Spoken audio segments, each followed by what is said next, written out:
The Witch, kita nostalgia sama film 2018 satu ini. Season 2 nanti nyusul aku ceritain. Jadi film ini nyeritain larinya anak dari sebuah ruang penelitian rahasia. Ia berlumur darah dengan beberapa trauma yang mengakibatkan dirinya amnesia dan kadang-kadang mendapat rasa sakit pada kepalanya. Ia berhasil selamat setelah ditemukan sepasang suami istri yang baru kehilangan putra dan cucunya. Go Jaeon, ia hidup bersama mereka dan menjadi kebanggaan dalam keluarga tersebut. Ia juga beruntung mempunyai sahabat Miho yang selalu bersamanya. Suatu hari, Miho menyarankan Jaeon untuk mengikuti kompetisi bernyanyi. Ia pun berhasil untuk babak selanjutnya. Di sana, ia mengeluarkan keahlian sihirnya yang tersorot oleh beberapa saluran TV. Otomatis tampilannya di layar kaca membuat para pemburu masa lalunya kembali mengejarnya.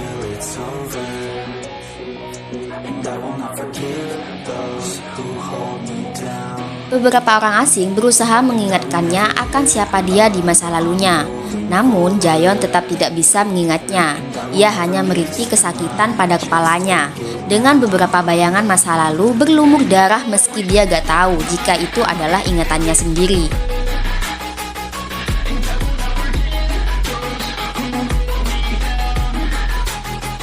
Keberadaannya yang diburu membuat beberapa orang sekitarnya nyaris celaka oleh beberapa gangster yang ingin menangkapnya.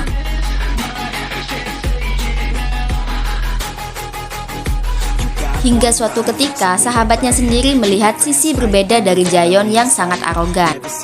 Di sini, temannya di masa lalu bernama Gongja yang seperti Jaeon tetap dalam naungan komplotan terdahulu.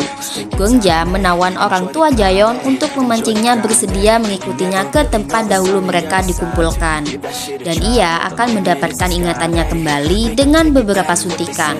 Suntikan tersebut juga akan meredam rasa sakit kepalanya untuk dia bertahan hidup. Di sana, ia bertemu dengan profesor wanita yang menjadi ibu dalam proses kecerdasannya selama ini. Ya, Jaeon adalah manusia yang telah dirombak habis-habisan dari segi otak dan keahliannya. Begitupun Gongja dan beberapa anak yang lainnya. Mereka disempurnakan oleh beberapa profesor ternama. Mereka menjadi cerdas, cekatan, dan mempunyai sihir yang luar biasa. Namun yang paling unggul dari penelitian mereka adalah Jaeon. Ia hasil penelitian paling sempurna hingga ia tak dapat dikendalikan siapapun. Gongja seketika menyadari kejanggalan beranjak pergi di mana sesungguhnya Jaeon bukan hilang ingatan. Ia sengaja menampakkan dirinya melalui TV menarik perhatian orang-orang masa lalunya. Gak cuma itu, di masa kecil, Jaeon sebelum lari dari laboratorium, ia telah melacak di mana ia akan bernaung agar terhindar dari para peneliti. Hingga ia pun tumbuh dewasa dengan matang, menampakkan dirinya untuk membalas dendamnya. Semua orang yang di laboratorium akhirnya tewas. Pertikaian antara beberapa profesor yang ingin berkuasa juga saling menghabisi. Mirisnya, Jaeon berhasil menampakkan mukanya kembali di hadapan profesor yang merombaknya. Ia datang untuk dirinya.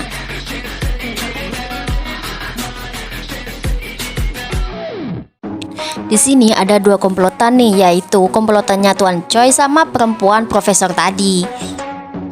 Di sini mereka saling menghabisi, di mana pasukan senjata melawan pasukan manusia-manusia seperti Jaeon.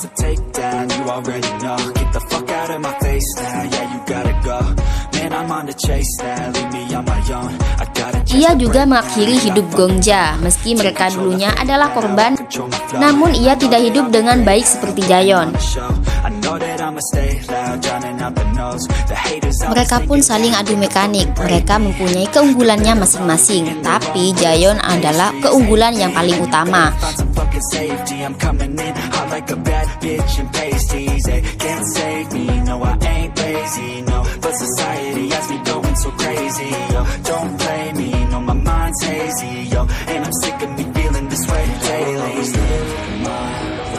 Di sini Tuan Choi mencapai tujuannya. Dia menghabisi lawannya sendiri, yaitu profesor perempuan ini.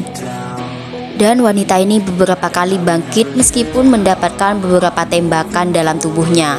Dia menjadi yang terkuat nomor 3 setelah Gongja.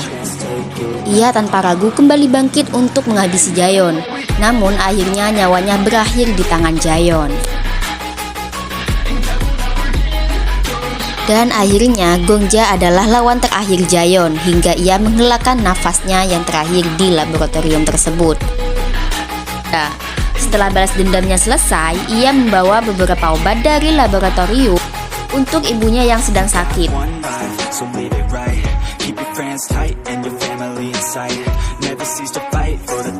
Ternyata ayahnya telah mengetahui asal-usul Jaeon hingga ayahnya rela apapun yang akan dilakukan Jaeon, ia tetap akan mensupportnya. Selanjutnya, ia mencari dokter untuk beberapa obatnya bertahan hidup.